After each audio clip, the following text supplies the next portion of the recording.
দুরুদ সালাম জানাই, দুরুদ সালাম জানাই নবীজির দরবারে। নবী গো আমরা গুনাহগারে, আমরা গুনাহগারে। দুরুদ শরীফ পড়ে যারা দয়াল নবীর আপন তারা। দুরুদ শরীফ পড়ে যারা দয়াল নবীর আপন তারা। শাফাআত করিবেন নবী, শাফাআত করিবেন নবী ময়দানে হাশরে। নবী গো আমরা গুনাহগারে, আমরা গুনাহগারে। দুরুদ সালাম জানাই, দুরুদ সালাম জানাই নবীজির দরবারে। নবী গো আমরা গুনাহগারে। আহলে বাইতের মাহফিল কত বড় ফজিলতওয়ালা মাহফিল। আহলে বাইতের প্যান্ডেল, মাহফিলের প্যান্ডেল যে কত বড় সওয়াবওয়ালা প্যান্ডেল, যদি আমরা বুঝতে পারতাম, জানতে পারতাম, তাহলে ঘরে বসে থাকতাম না। কথা কোন ঠিক না বেঠিক? আমার রাসূল বলেছেন, ও আমার উম্মত, আলা ওয়া মান মাতা আলা হুব্বি আলি মুহাম্মাদিন সাল্লাল্লাহু আলাইহি ওয়াসাল্লাম মাতা আলাইহিল জান্নাহ। আমার আওলাদের ভালোবাসায়, আমার হাসান হুসাইনের ভালোবাসায়, আমার আহলে কুরবার ভালোবাসায় কেউ যদি জীবন অতিবাহিত করে, এই ভালোবাসায় যদি কারো মরণ হয়, তাহলে তিনি জান্নাতি। জোরে বলুন সুবহানাল্লাহ। এই রাসূল এই কথা বলে ক্ষান্ত দেয় নাই, বলেছেন, ও আমার উম্মতের দল, শুধু এখানেই ক্ষান্ত নয়, আমার এই হাসান হুসাইন দুই নাতি জান্নাতি যুবকদের সর্দার। জোরে জোরে কোন সুবহানাল্লাহ। একটা দুইটা হাদিস শরীফ নয়, বুখারী শরীফ সহ অনেক হাদিসে আহলে বাইতের শান মান বর্ণনা করা হয়েছে। জোরে জোরে কন্যা সুবহানাল্লাহ। আমার রাসূল বলেছেন, আস-সাইয়্যিদা আশ-শাবাবি মিন আহলিল জান্নাহ। আমার এই হাসান হুসাইন দুই নাতিদ্বয়, এরা জান্নাতি যুবকদের সর্দার। চিল্লায় বলেন আল্লাহু আকবার। বলুন আমরা জান্নাতে যেতে চাই কি চাই না? আল্লাহ পাক আমাদেরকে তৌফিক দান করুক। বলুন আমিন। যেদিন হাসর মিজান হবে, ও নেকি বদি ওজন হবে, আল্লাহ পাক হিসাব করে যখন আমাদেরকে জান্নাত দান করবে, ওই দিন সেই জান্নাতি যুবকদের সর্দার হবে আমার রাসূলের নাতিদ্বয়। সুবহানাল্লাহ পড়ে আরো জোরে বলুন না সুবহানাল্লাহ। এই জন্য বাজান কারবালার মাহফিলের দরকার আছে না নাই?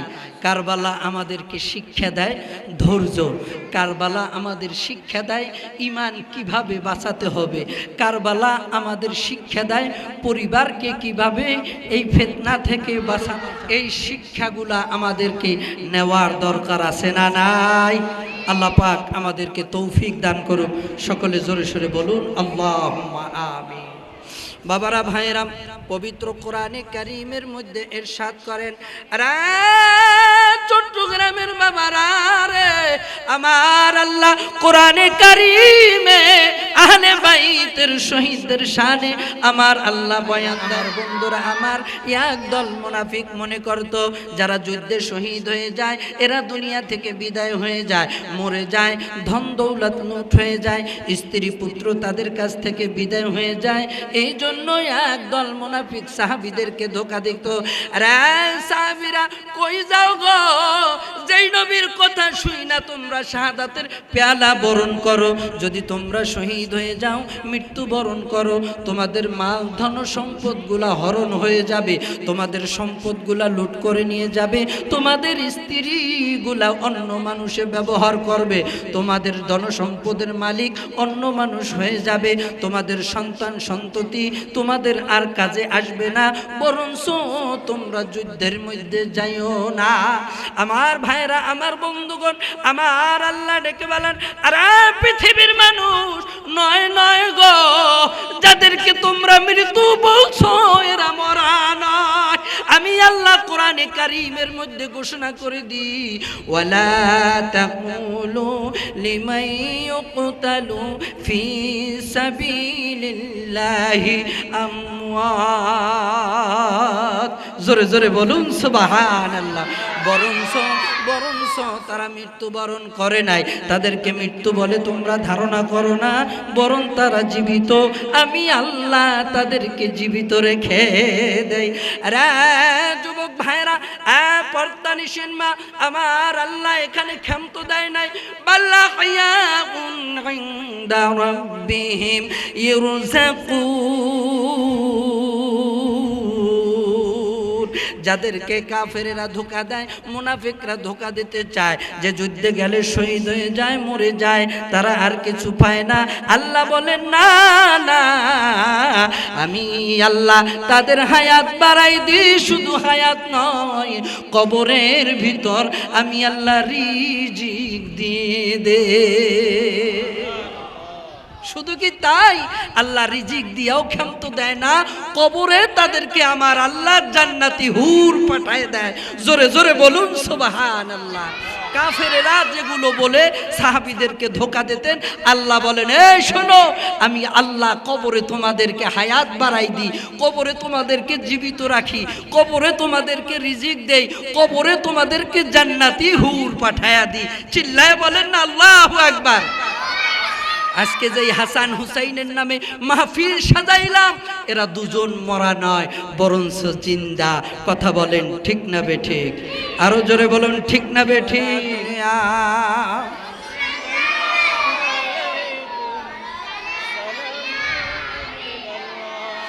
আমার ভাইরা, আমার বন্ধু, রে পৃথিবীর মানুষ, যে ইমাম হুসাইনের শানে কারবালার মাহফিল সাজাইলাম, এই হুসাইন তো মরা হুসাইন না, এই হুসাইন জিন্দা। শুধু জিন্দা নয়, আমার আল্লাহ তার কবরে খাবার পৌঁছে দেয়। আসুন ভাইরা বাবারা, এই হুসাইন কিভাবে জিন্দেগি পার করেছেন, কারবালার ময়দানে তিনি কেন শহীদ হয়েছে বলুন, আমাদের জানার দরকার আছে না নাই? ভাইরা আমার, বন্ধুরা আমার, इस्लाम जिंदा होता है हर करबला के बाद। আল্লামা ডাক্তার ইকবাল রহমাতুল্লাহ আলাই এই কথা তিনি এমনে এমনে বলে নাই। তিনি বলেন পৃথিবীর মানুষ, কারবালা থেকে বরঞ্চ ইসলাম জিন্দা হয়েছে। আরে পৃথিবীর মানুষ, এই ইসলামকে দাফন করে দেওয়ার জন্য ইসলামী কিছু শত্রু পৃথিবীর জমিনে বাহির হয়েছে। এরা ইসলামকে দাফন করার জন্য ইসলামের রীতিনীতি সব কিছু পাল্টে ফেলেছে, ইসলামের সব কিছু বিধিবিধান সব কিছু পাল্টাই ফালাইতে এসেছে। আমার ভাইরা, সংক্ষিপ্ত করে বলে যায়, যেই এজিদের কথা বললাম, আরে বন্ধু, এই এজিদ নবীর দিন ধর্মরে উল্টাই দিচ্ছে। ভাইরা আমার, বন্ধুরা আমার, সুদ ঘুষ তিনি জায়েজ করে দিচ্ছেন। চিল্লায় বলেন নাউজুবিল্লাহ। আরে মুসলমানের দল শরাব পান, মদ পান, জুয়া খেলা, এই সমস্ত জিনিসগুলো নারীদের সঙ্গে মেলামেশা সব কিছু তিনি জায়েজ করে দিয়েছে। আমার ভাইরা, আমার বন্ধুগণ, ইমাম হুসাইন তিনি তো মদিনায়, তিনি দেখতেছে নানার ইসলাম রে ডুবাই দিতেছে। ইসলাম আর ইসলাম নয়, ইসলাম রে ভেঙ্গে ভেঙ্গে টুকরা টুকরা করে দিচ্ছে। ইমাম হুসাইন বলেন পৃথিবীর মানুষ, এই মুহূর্তে আমি হুসাইনের কিছু করা দরকার। একটা একটা করে চিঠি কুফা থেকে দিতেছেন। এই ফিতনার জমানায় ইমাম হুসাইন রাদিয়াল্লাহু তাআলা আনহু মদিনা মুনওয়ারা তিনি অবস্থান করতেছেন। চিঠি আসতে আসতে একটা দুইটা চিঠি নয়, 1200 চিঠি কুফা থেকে ইমাম হুসাইনের জন্য এসেছে। সুবহানাল্লাহ। একটা চিঠির মধ্যে লেখা, ইমাম হুসাইন, আপনি যদি কুফায় না আসেন তাহলে আমরা এজিদের হাতে বায়াত গ্রহণ করাইতে আমাদেরকে বাধ্য করবে। জোরে বলুন নাউজুবিল্লাহ। আপনার নানার দিন ধর্ম ছাইরা আমাদেরকে অন্য জায়গায় চলে যাইতে হবে। হুসাইন, এই মুহূর্ত যদি আপনি আমাদের এখানে না আসেন তাহলে আমাদের ঈমান বাঁচানো সম্ভব হবে কুফাবাসী শুধু এটুকু নয়, এইভাবে বারবার বলতেছেন, হুসাইন যদি কুফার জমিনে তুমি না আসো তাহলে এভাবে আমরা বেদিন হয়ে যাব। কাল কিয়ামতের ময়দানে বলবো, মাবুদ আল্লাহর নবীর নাতি ইমাম হুসাইন রে আহ্বান করেছিলাম, ইমাম হুসাইন আসে নাই।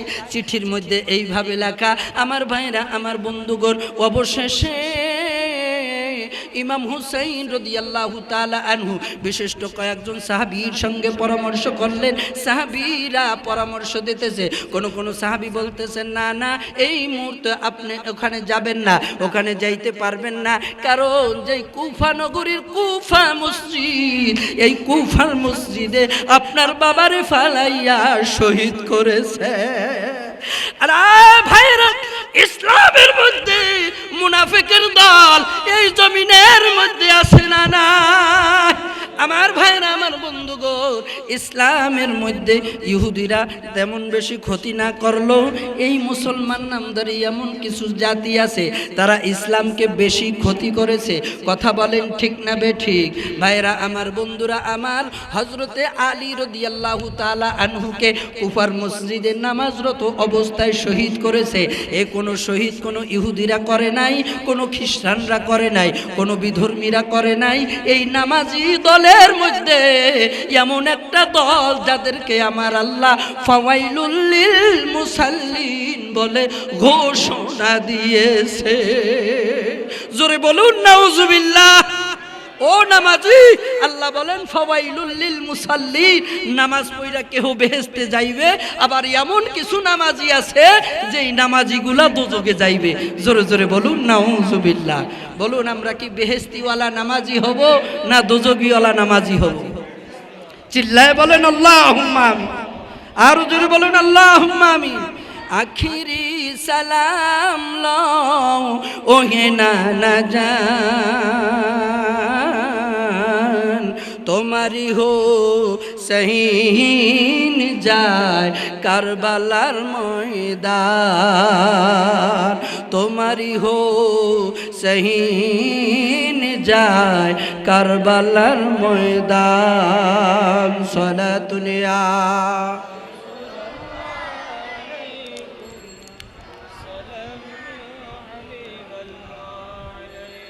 চিল্লায় বলেন মারহাবা।